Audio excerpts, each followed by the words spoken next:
മലയാള സിനിമയ്ക്ക് ഇത് കൊയ്ത്തുകാലമാണ്. 2023 എന്ന വർഷത്തിൽ കളപറിച്ച് വളമിട്ട് നിലമൊരുക്കിയ മോളിവുഡ് 2024 കൊയ്ത്തുത്സവത്തിൽ മികച്ച വിളവെടുപ്പാണ് നടത്തുന്നത്. ഓസ്ലർ, ഭ്രമയുഗം, അന്വേഷിപ്പിൻ കണ്ടെത്തും, പ്രേമലു, മഞ്ഞുമൽ ബോയ്സ്, ആടുജീവിതം എന്നിങ്ങനെ തുടർച്ചയായി വിവിധ ജോണറുകളിൽ ഹിറ്റുകൾ സമ്മാനിക്കുകയാണ് മലയാള സിനിമ. ഇൻവെസ്റ്റിഗേഷൻ ത്രില്ലറുകളും മിസ്റ്റീരിക് ഹൊററും സർവൈവൽ ത്രില്ലറുകളും റൊമാൻറ്റിക് കോമഡി ചിത്രവുമൊക്കെ ഒരേപോലെ പ്രേക്ഷകർ ഏറ്റെടുക്കുകയാണ്. 2024 4-ാം മാസം പിന്നിടുമ്പോൾ ക്ലാഷ് റിലീസുകൾക്കിടയിലും എല്ലാ ചിത്രങ്ങൾക്കും ഒരേപോലെ പ്രേക്ഷകരെ തിയേറ്ററിൽ എത്തിക്കാനാവുന്നുണ്ട് എന്നത് ചെറിയ കാര്യമല്ല. ഏപ്രിൽ മാസത്തെ സിനിമകൾ എടുത്താൽ ഫുൾ ഫൺ എന്റർടൈൻമെന്റുമായി ഫഹദിന്റെ ആവേശം തിയേറ്ററുകളിൽ നിറഞ്ഞാടുകയാണ്. ഒപ്പം വിനീതിന്റെ വർഷങ്ങൾക്ക് ശേഷവും 50 കോടി കടന്ന് കുതിപ്പ് തുടരുന്നുണ്ട്. വിനീത് ശ്രീനിവാസന്റെ മുൻകാല സിനിമകളെയും തോൽപ്പിച്ചാണ് വർഷങ്ങൾക്ക് ശേഷം പ്രദർശനം തുടരുന്നത്. ഇപ്പോൾ ഹൃദയത്തിന്റെ ലൈഫ് ടൈം കളക്ഷൻ മറികടന്നിരിക്കുകയാണ് വർഷങ്ങൾക്ക് ശേഷം. ഹൃദയം 52.3 കോടിയാണ് ആകെ നേടിയിട്ടുള്ളത്. 2 ദിവസം മുമ്പ് തന്നെ ആഗോള ബോക്സ് ഓഫീസിൽ 50 കോടിയിലേക്ക് വർഷങ്ങൾക്ക് ശേഷം എത്തിയിരുന്നു. ഇപ്പോൾ 52 കോടി കഴിഞ്ഞിരിക്കുകയാണ്. പ്രേക്ഷകർക്കൊപ്പം വിവിധ താരങ്ങളും ചിത്രത്തിന് അഭിനന്ദനം അറിയിച്ചിരുന്നു. മാത്രമല്ല, വർഷങ്ങൾക്ക് ശേഷം കണ്ടതിന് പിന്നാലെ ആദ്യമായി സുചിത്ര മോഹൻലാൽ ഒരു മാധ്യമത്തിന് അഭിമുഖം നൽകിയതും വൈറലായിരുന്നു.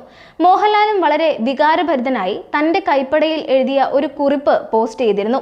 വീട്ടിലെ ഹോം തിയേറ്ററിൽ സുചിത്രയ്ക്കൊപ്പം ഇരുന്ന് സിനിമ കണ്ടതിന് ശേഷമാണ് മോഹൻലാൽ ഈ കുറിപ്പ് പങ്കുവച്ചത്. സിനിമ കണ്ട് താനും തന്റെ ഭൂതകാലത്തിലേക്ക് പോയി എന്നാണ് മോഹൻലാൽ കുറിച്ചത്. ചേട്ടന്റെ വർഷങ്ങൾക്ക് ശേഷം കണ്ട അനുഭവം പങ്കുവെച്ച് മോഹൻലാലിന്റെ മകൾ വിസ്മയയും രംഗത്തെത്തിയിരുന്നു. 1 അല്ല 2 തവണ സിനിമ കണ്ടു എന്നായിരുന്നു വിസ്മയ പറഞ്ഞത്. സിനിമ റിലീസ് ചെയ്യുന്നതിന് മുൻപ് "ഇജ്ജ് വരുന്നുണ്ടോ ചെങ്ങായി" എന്ന ക്യാപ്ഷനോടെ പ്രണവ് പോസ്റ്റ് ചെയ്ത സിനിമയുടെ പോസ്റ്റർ വിസ്മയയും ഷെയർ ചെയ്തിരുന്നു. 2 തവണ കണ്ടു, എന്തൊരു മനോഹരമായ സിനിമയെന്നാണ് പ്രണവിനെ ടാഗ് ചെയ്ത് വിസ്മയ കുറിച്ചത്. അമ്മയും അച്ഛനും പെങ്ങളും ഒക്കെ സിനിമയെക്കുറിച്ച് അഭിപ്രായങ്ങൾ പറയുമ്പോൾ പ്രണവ് മോഹൻലാൽ എവിടെ എന്നതായിരുന്നു ആരാധകരുടെ മറ്റൊരു ചോദ്യം. സിനിമ കാണാൻ കേരളത്തിലെ തിയേറ്ററുകളിൽ എവിടെയും പ്രണവ് എത്തിയതായി വിവരമില്ല. ചിത്രീകരണം പൂർത്തിയാക്കി പ്രണവ് തന്റെ യാത്രകളിലേക്ക് മടങ്ങിയെന്നും ഇപ്പോൾ ഊട്ടിയിലാണ് എന്നുമായിരുന്നു ആരാധകരുടെ ചോദ്യത്തിന് ഉത്തരമായി സുചിത്ര പറഞ്ഞത്. ഓരോ അഭിനേതാക്കളും ഒന്നിനൊന്ന് മികച്ചതെന്നായിരുന്നു ധ്യാൻ ശ്രീനിവാസന്റെ ഭാര്യ അർപ്പിതയുടെ അഭിപ്രായം. ധ്യാനും പ്രണവും നന്നായി ചെയ്തുവെന്നും തിയേറ്ററിൽ തന്നെ പോയി പടം കാണണമെന്നും പെർഫെക്റ്റ് കാസ്റ്റിംഗ് ആണ് ചിത്രമെന്നും അർപ്പിത പറഞ്ഞിരുന്നു. പതിവ് തഗ് മറുപടികളുമായി മാധ്യമങ്ങൾക്ക് മുന്നിലേക്ക് ധ്യാനും എത്തുകയുണ്ടായി.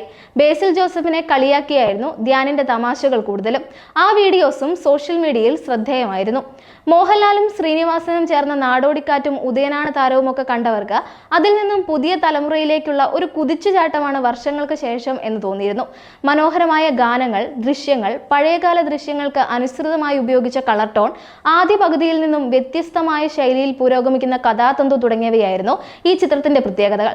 സൗഹൃദം, പ്രണയം, സംഗീതം എന്നിവയെല്ലാം ചേർന്ന സിനിമയെന്നായിരുന്നു പ്രേക്ഷകരുടെ ഭൂരിപക്ഷ അഭിപ്രായം.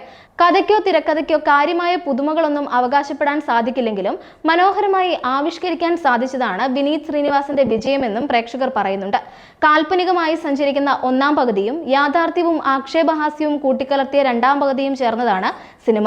നിവിൻ പോളിയുടെ ക്യാമിയോ വേഷം തന്നെയാണ് ചിത്രത്തിലെ ഹൈലൈറ്റ് എന്ന് സിനിമ കണ്ടിറങ്ങിയവർ ഒരേ സ്വരത്തിൽ പറഞ്ഞിരുന്നു. എന്തായാലും സ്വന്തം സിനിമകളോട് തന്നെ മത്സരിക്കുന്ന വിനീത് ശ്രീനിവാസൻ മാജിക് തുടരുകയാണ്. വരും ദിവസങ്ങളിലും ഈ വീക്കെൻഡിലും കൂടുതൽ നേട്ടമുണ്ടാക്കാൻ ചിത്രത്തിന് കഴിഞ്ഞേക്കും എന്നാണ് പ്രതീക്ഷിക്കുന്നത്.